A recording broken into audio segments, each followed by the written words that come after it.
conhecido, mas que vai direcionar a ministração dessa manhã. Nós temos ouvido falar muito sobre crises.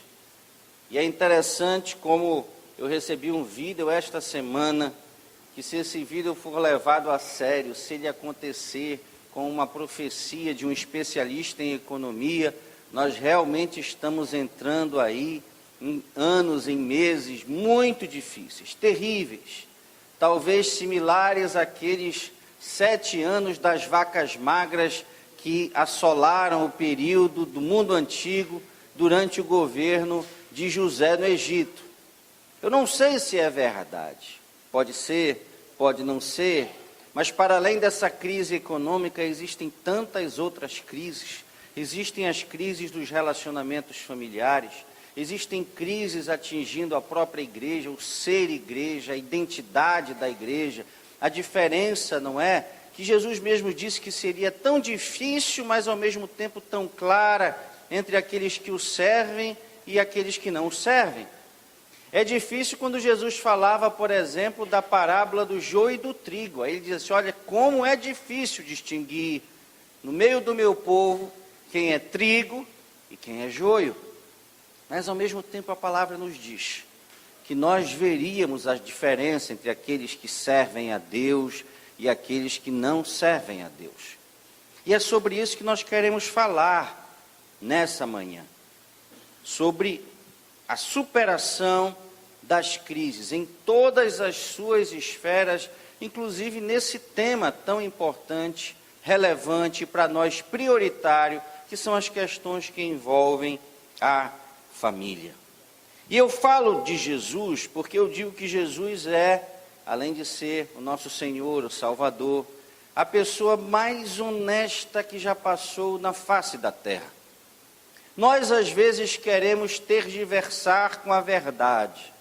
Nós inventamos, inclusive, uma expressão, apóstolo Monteiro, que é meia-verdade, como se isso existisse, não é?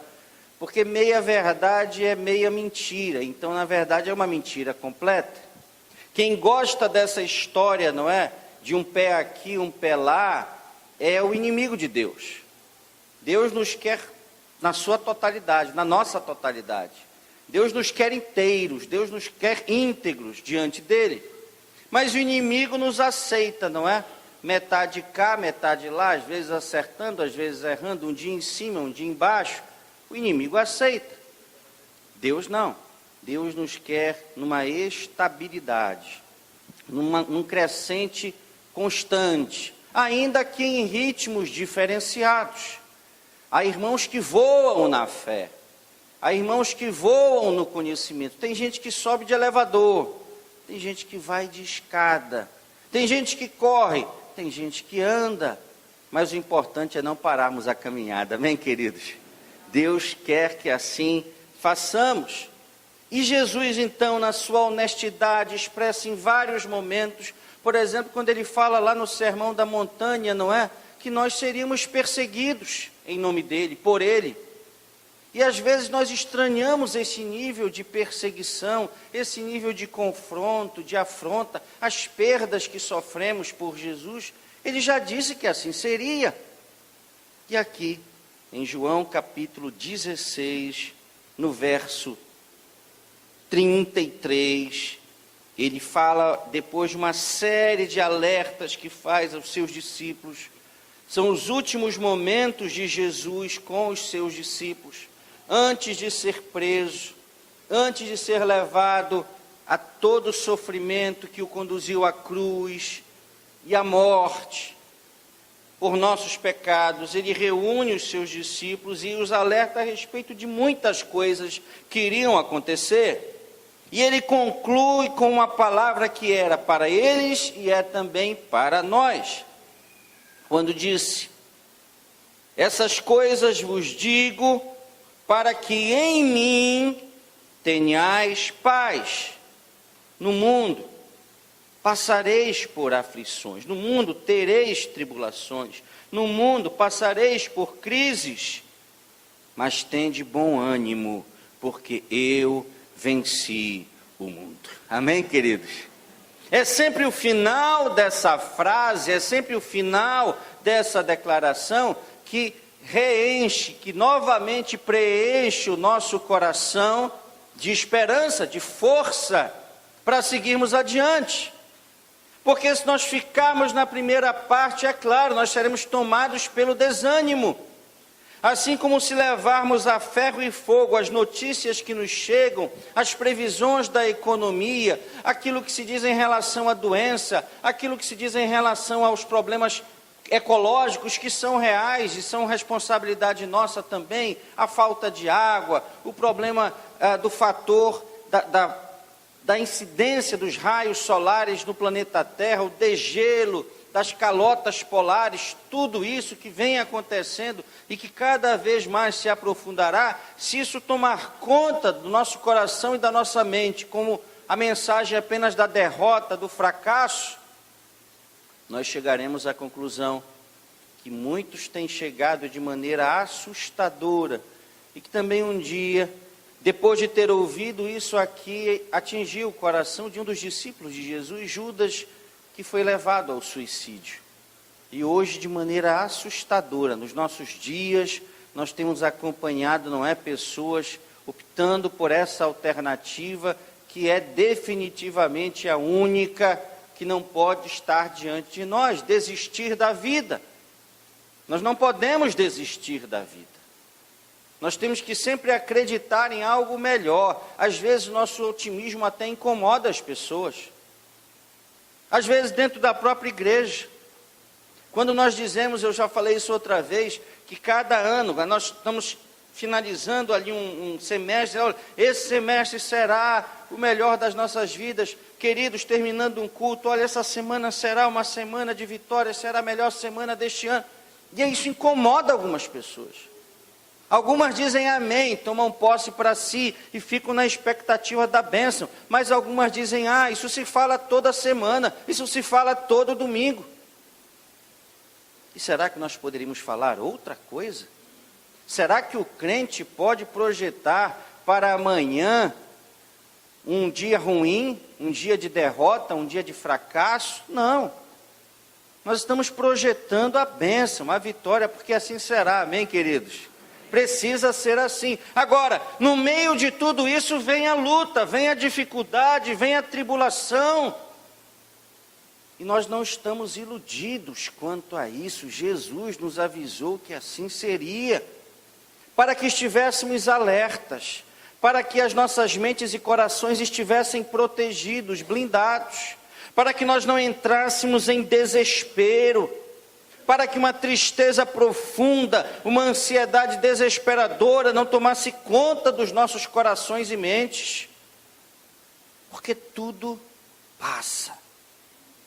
Para o crente, ele tem que ter certeza que no meio do deserto sempre haverá um momento de oásis, amém, queridos? E depois do deserto haverá uma terra que mana leite e mel, amém?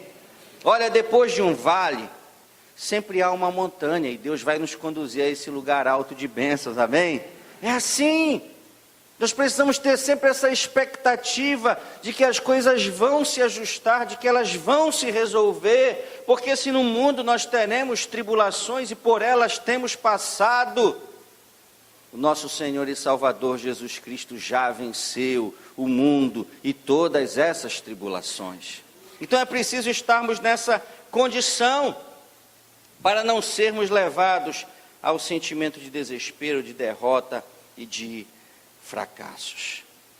A crise pode ser um momento determinante, e na verdade se nós assim o encararmos.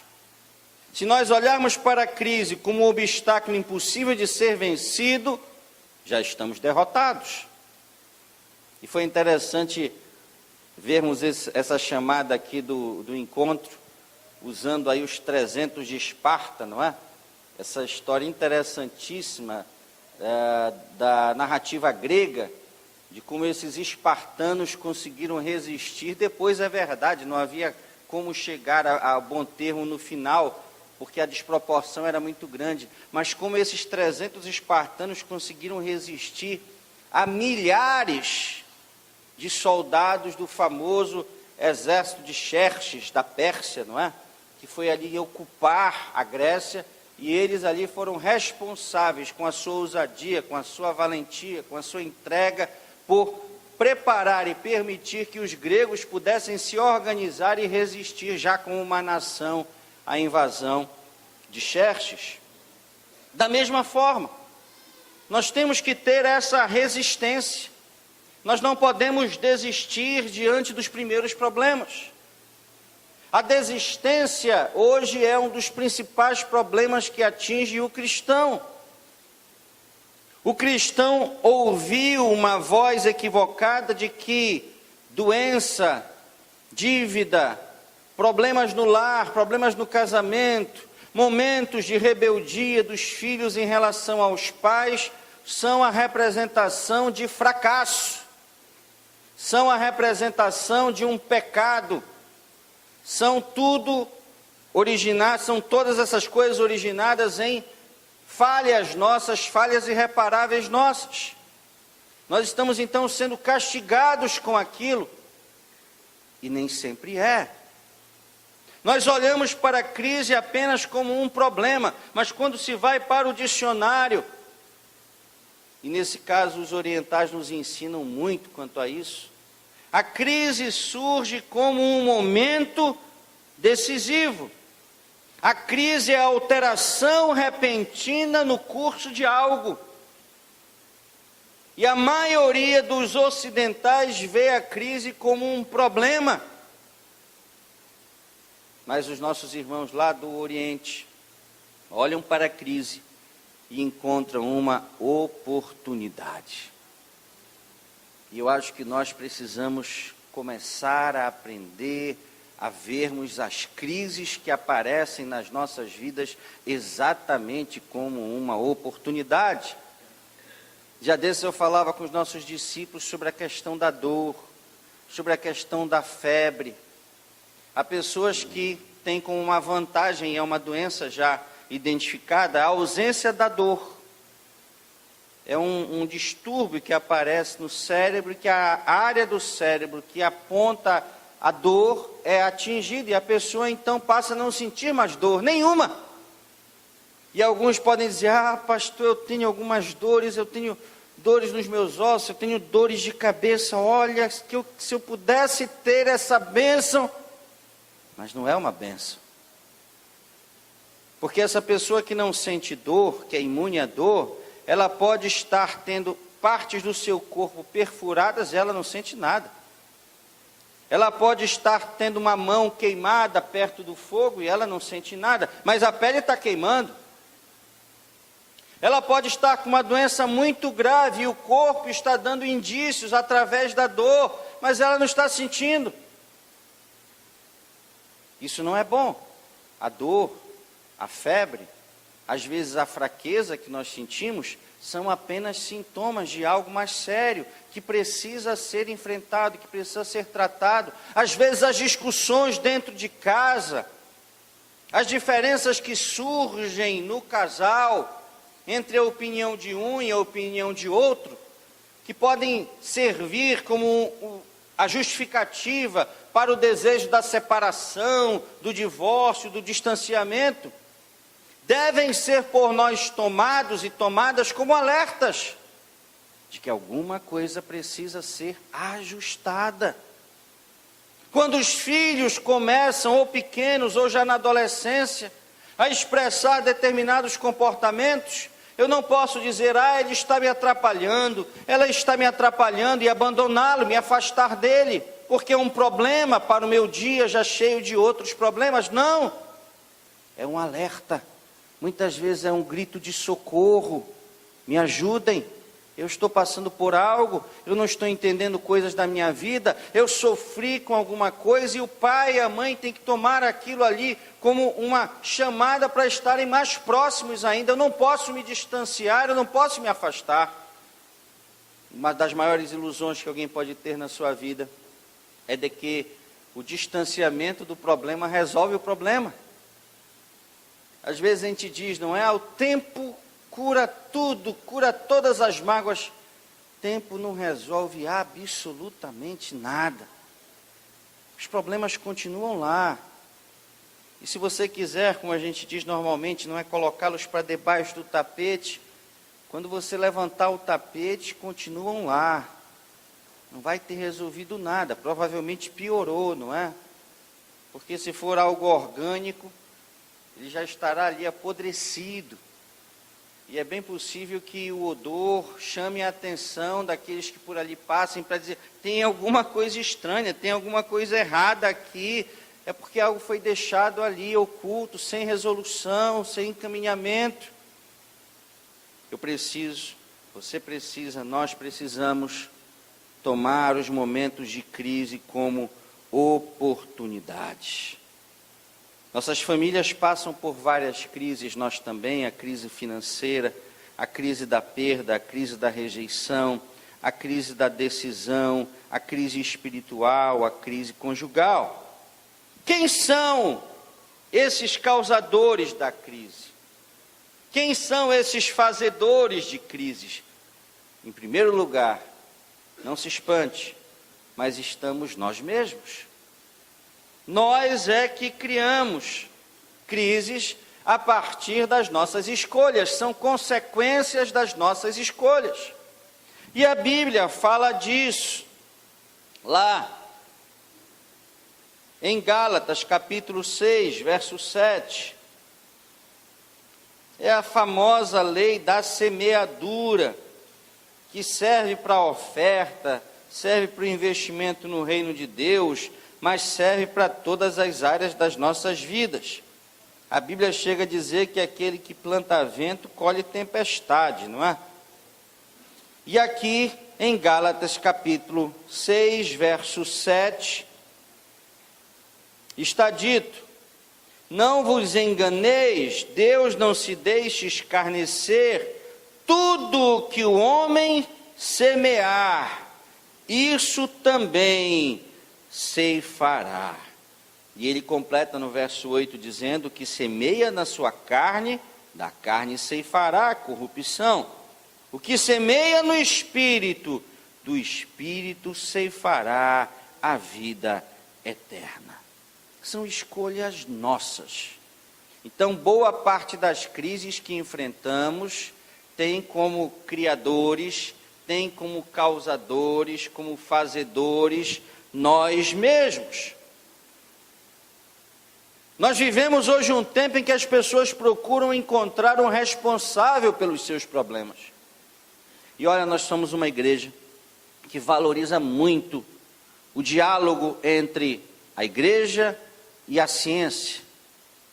Nós não somos daquelas igrejas que acham que quem procura um psicólogo, quem procura um psiquiatra, quem procura um médico, está descrendo em Deus, não. Porque nós cremos que Deus permitiu que a ciência avançasse como tem avançado.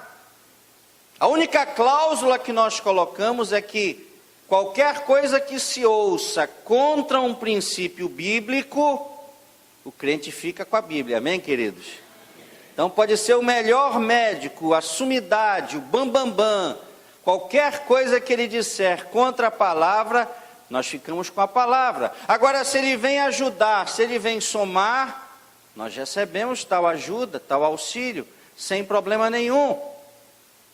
E aqui está dito, então, dessa dificuldade que muitos têm de assumir os seus próprios erros. Nós vivemos hoje um mundo que é muito psicologizado.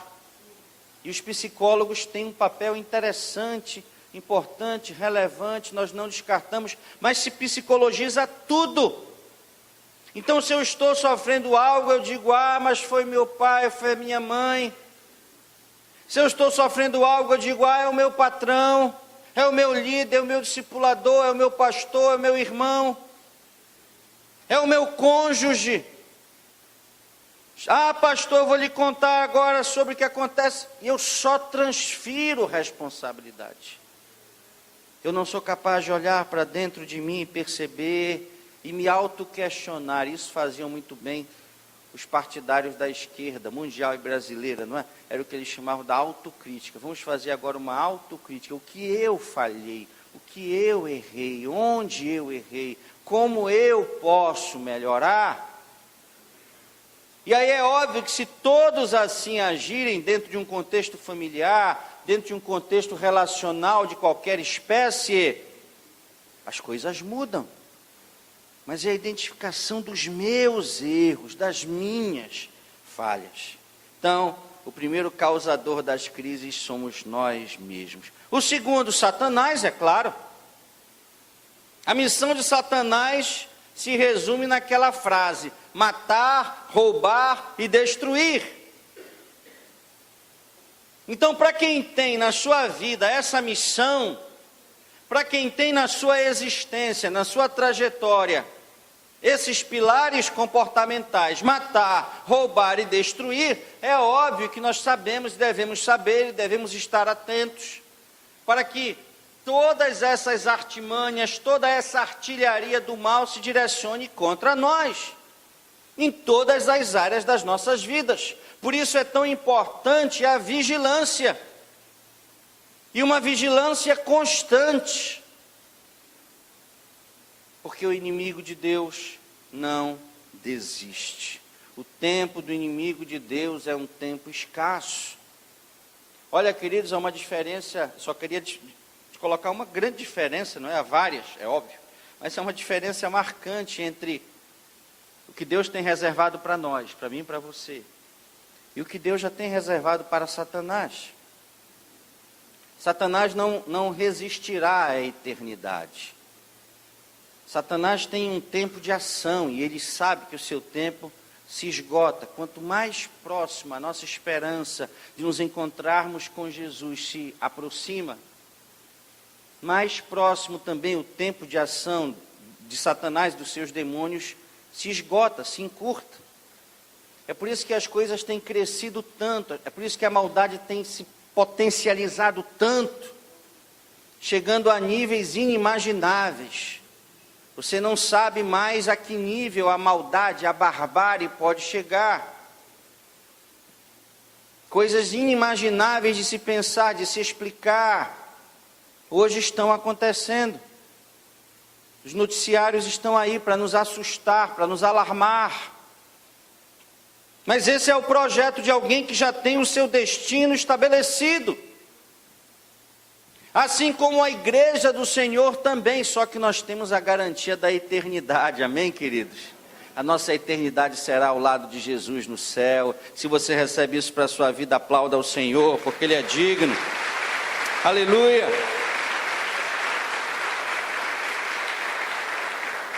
Então Satanás tem esse projeto e ele é obstinado nisso.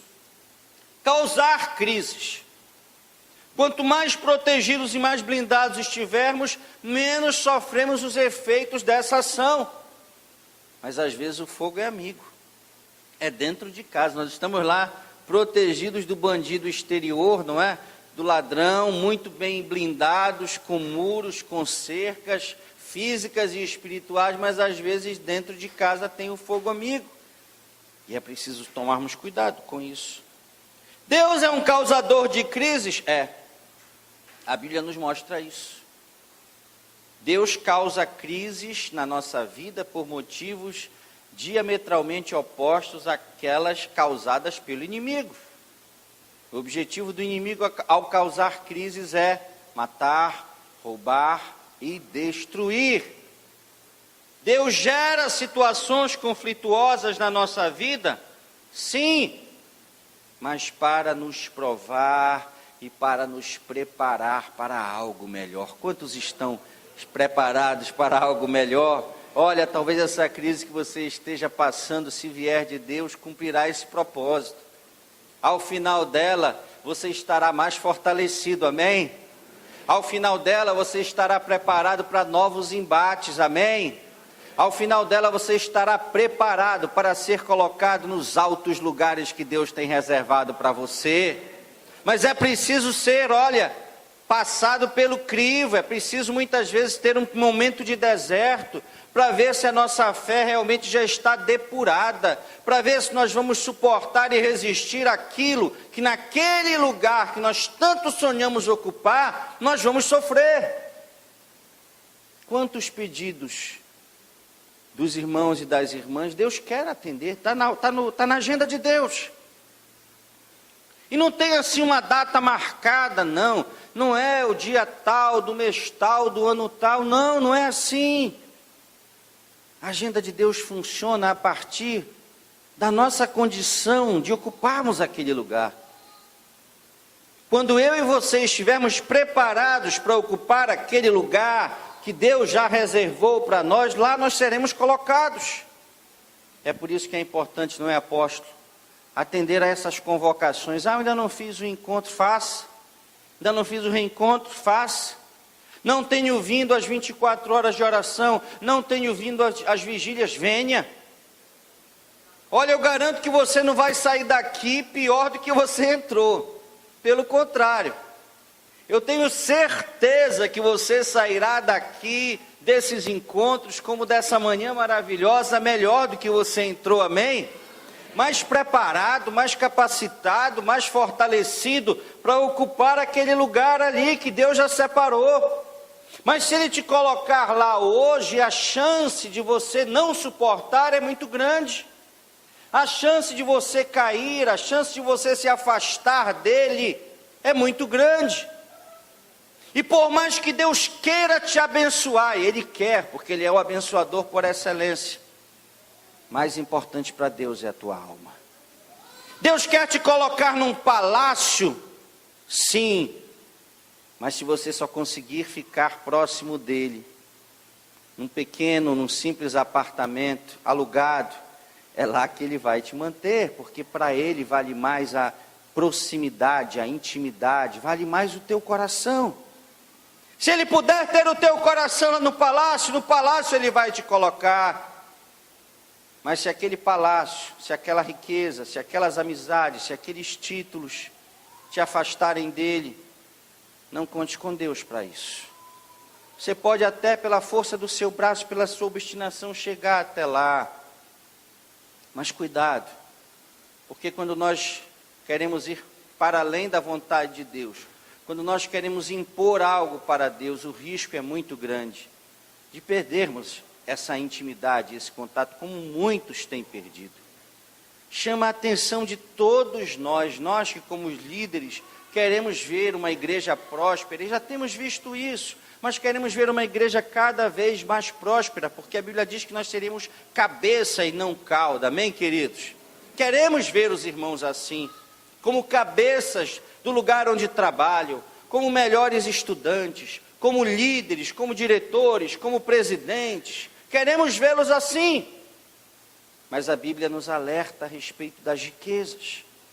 Isso é tão sério que Jesus chega a dizer que era mais fácil um camelo passar pelo fio de uma agulha, pelo buraco da agulha, do que um rico entrar no reino dos céus. E o problema obviamente não estava no rico, o problema estava nas riquezas. Porque muitos têm transformado esse desejo da riqueza no seu Deus. E a Bíblia nos diz que o Senhor Todo-Poderoso não divide a sua glória com nada e com ninguém. Cuidado com isso.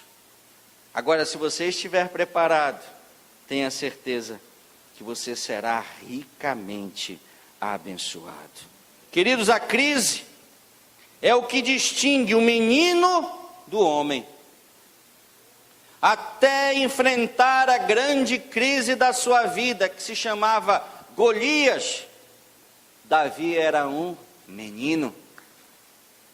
Mas ele foi sendo preparado nas batalhas contra o leão, nas batalhas contra o urso, nas batalhas contra as hienas, contra os lobos que atacavam o rebanho que estava debaixo da sua responsabilidade. Ele foi sendo preparado por Deus em pequenas crises para enfrentar a maior crise da sua história e definitivamente deixar de ser um garoto para se transformar num homem, deixar de ser uma garota para se transformar em uma mulher, no caso das irmãs que aqui estão.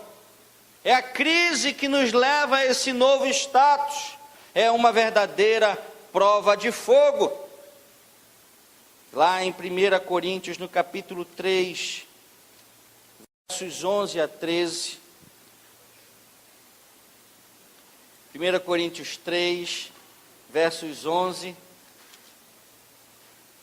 a 13, nós lemos o seguinte: pois ninguém pôde pôr outro fundamento além do que já está posto, o qual é Jesus Cristo. E se alguém sobre este fundamento levantar um edifício de ouro, prata, pedras preciosas, madeira, feno, palha, a obra de cada um se manifestará, porque o dia a demonstrará. Pelo fogo será revelada, e o fogo provará a obra de cada um. Nós precisamos passar por essa prova de fogo. Nós precisamos ter a nossa fé, obrigado, querido, a nossa fé testada. Então a crise não pode ser encarada como algo negativo em si, não. Nós temos que estar sempre aprendendo com ela. Quais são os fatores que levam uma família a entrar em crise, um cristão, um evangélico a entrar em crise? São vários. Raiva, hostilidades,